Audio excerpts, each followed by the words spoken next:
पूर्णिमा तिथि प्रारंभ होगी 13 मार्च को सवेरे 10:35 पर और समाप्ति हो गई 14 मार्च को दोपहर में।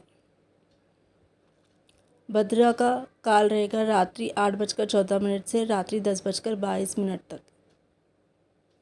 13 मार्च को गुरुवार को होलिका दहन होगा और 14 मार्च शुक्रवार को धुलंडी रहेगी। 14 तारीख को शुक्रवार को सुबह 9:30 से 3:30 बजे तक यह पूर्ण चंद्रग्रहण लगेगा।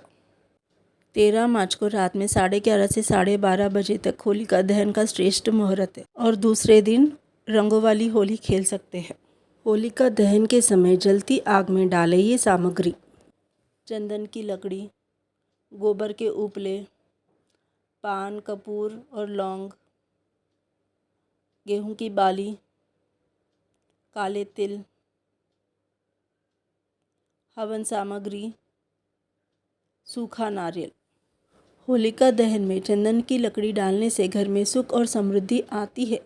होलिका दहन में काले तिल डालने से बीमारियां समाप्त हो जाती है और सभी दोष समाप्त हो जाते हैं।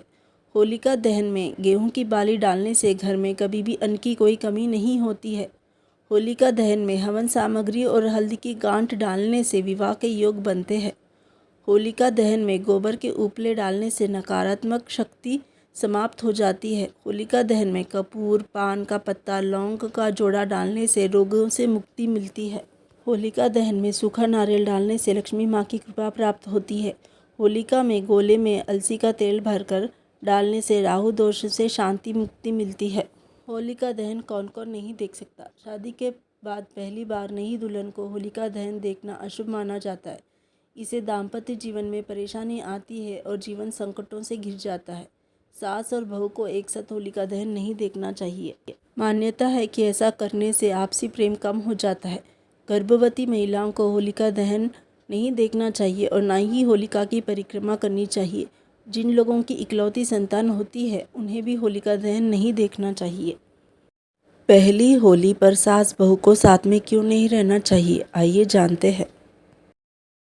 फागुन पूर्णिमा के दिन होलिका माता प्रहलाद के साथ चिता पर बैठी थी और उसी दिन उनका विवाह इलोजी से होने वाला था।